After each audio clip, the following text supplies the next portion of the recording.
إخواني في الله، اعلموا أن رضا الناس غاية لا تدرك، فركزوا دائما وأبدا على رضا رب الناس سبحانه وتعالى.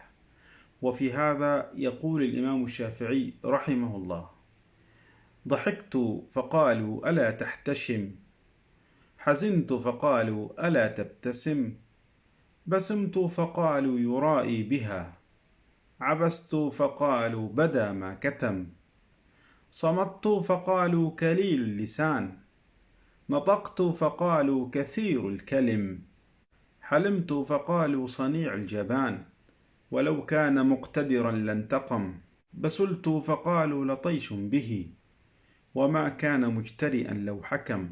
يقولون شذ إذا قلت لا، وإمعة حين وافقتهم، فأدركت أني مهما أرد رضا الناس لا بد أن أزم. شكرا، وصلوا على سيدنا النبي صلى الله عليه وسلم.